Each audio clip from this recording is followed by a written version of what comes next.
Sri Alfred Arthur. Sri Alfred Arthur. Honourable Chair, sir, thank you.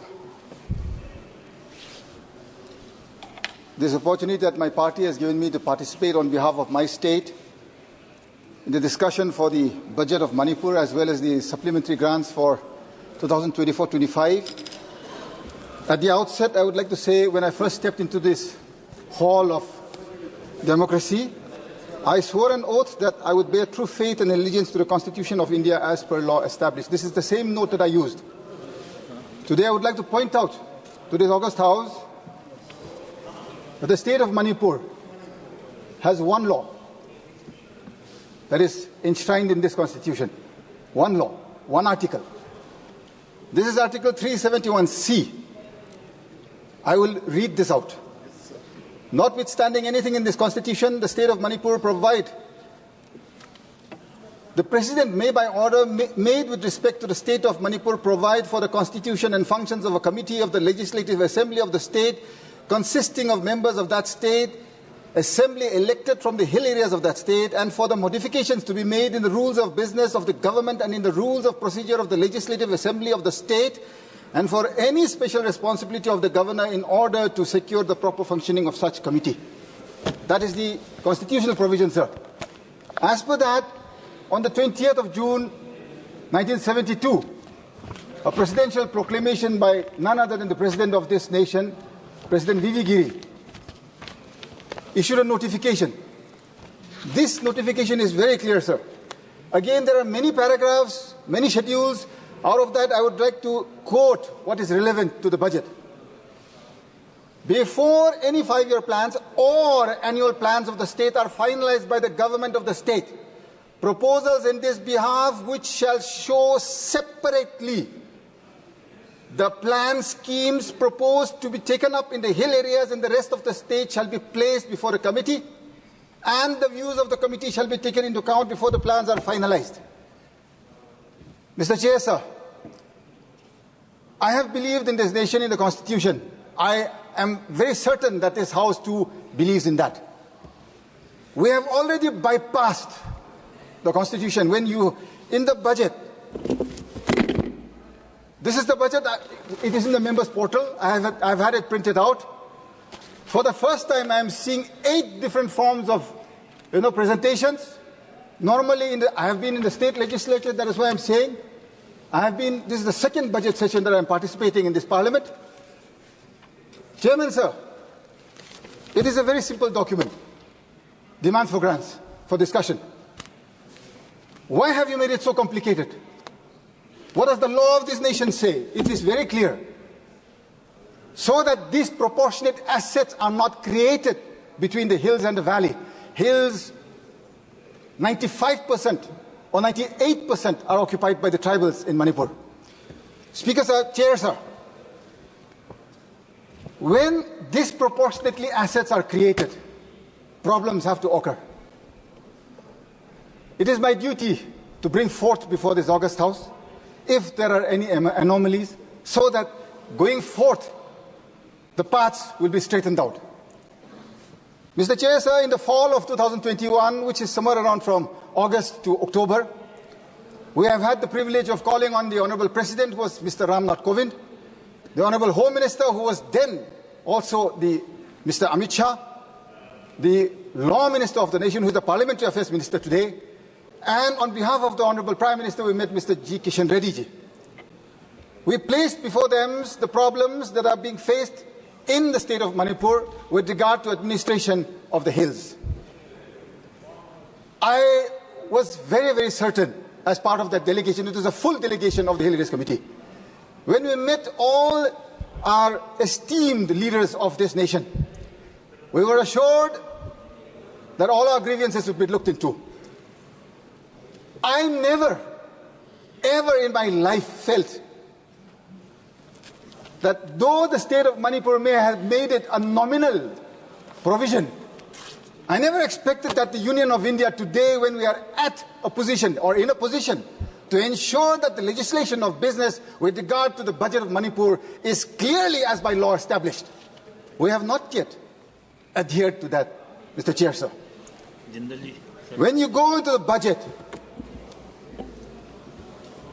I have already chaired 6 meetings in the district level Disha committees. The marginalized and the poor of our nation, so is also my constituency, Mr. Chair, sir. They survive on Narega. You know the status of Narega today. These are reports from the district collectors in the Disha meetings from all departments.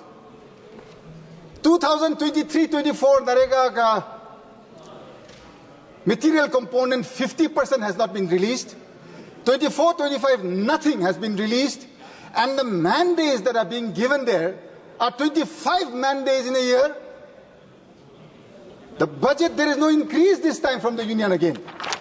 We are passing this budget, there is no increase. It's a demand-driven scheme.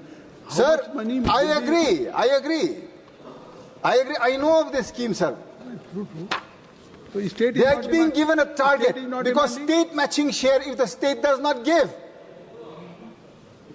When you are not releasing material component for 2023-24, how do you expect those poverty-stricken, marginalized people to create more? How are they going to work more if this is a committed liability scheme? You are committed to pay, but when the union government does not even clear 23-24, clear-cut ratio 60-40 labor component. But that is why I am saying I know the facts, I know the figures, and I am very clear in this, Mr. Chair, sir. You have not released. There is an injustice to the state, and you are not even increasing that you will clear off the dues. 2 years cut dues is not yet clear. When you talk of your National Social Assistance Program, what is the status today? Last payment was made in the month of March 2023. March. National Old Age Scheme, Pension Scheme, you talk of the widow pension scheme. All those schemes are way back in 2023 last released. 2 years. What are those schemes for then? When the most marginalized are left out to hang dry.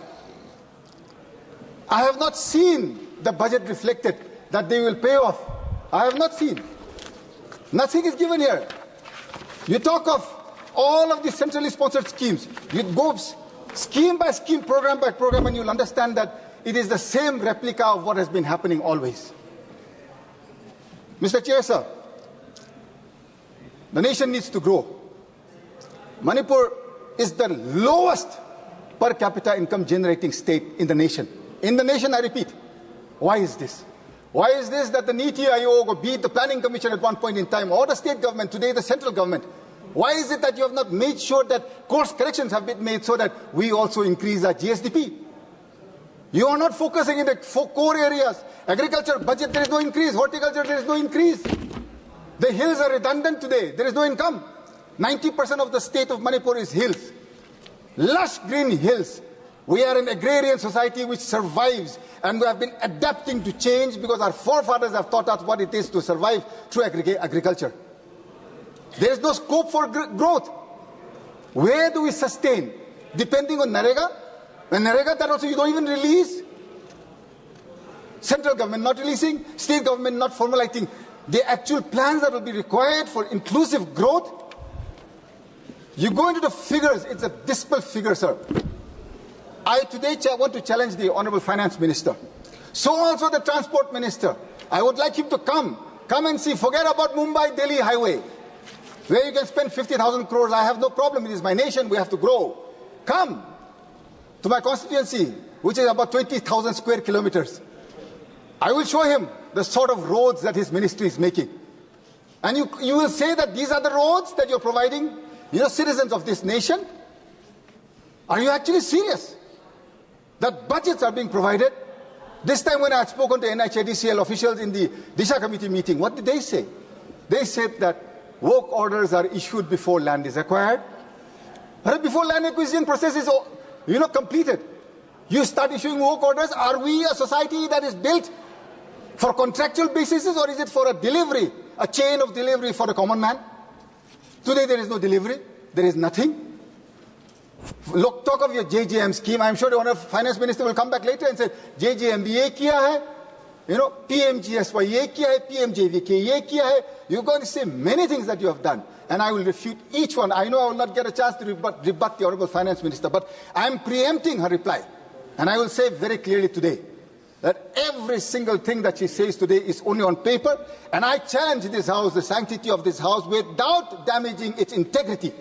I speak very clearly out of a clean conscience that building this nation includes the building of Manipur. If you do not want to build my state, then you have no right to govern it. What has happened to my state today? Who is responsible for this? I know you have imposed President's rule today. What has happened to the man who was running the show for nearly 2 years? Is he behind bars? The least I expected was for an inquiry to be initiated, because the whole world knows he is on tape speaking that he initiated this entire crime. Is it not shameful that the head of an executive of a state can execute such a gruesome crime and yet remain unscathed? I did not expect this, Mr. Chair, sir. I have had more faith and hope in my Prime Minister and my Home Minister. Today, it is diminishing by the day. There is still time, and my conscience is clear. Believing in a law that is enshrined in our Constitution, believing in a nation that goes by the rules of law, not by appeasement, you don't have a right to bring in legislation whenever you choose if it is not for the people. Today, this budget that I speak of is anti-people in Manipur. Why? Because you talk of the 60,000 that have been displaced today. All of their homes ravaged, burnt, broken, damaged, they're all displaced. There is no reflection in the budget for those displaced. The damage I hear, which was done by separate entities, has crossed 20,000 crore. I do not see anything of that sort. The entire budget is not even worth that. Mr. Chairman, sir, maybe my state is a small state, but we are not a small people. We are also equal in every way to this nation. I would implore upon the conscience of this House again, my rising to speak again and again, if it is not making sense to this august House. Give me the privilege and opinion and the opportunity to relinquish my seat and not come back here again.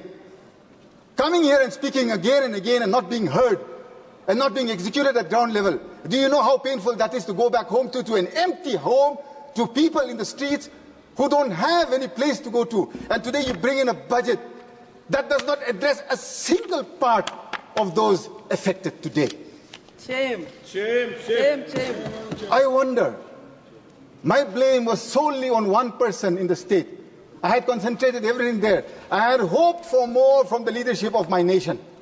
I still hope on more from the leadership of my nation.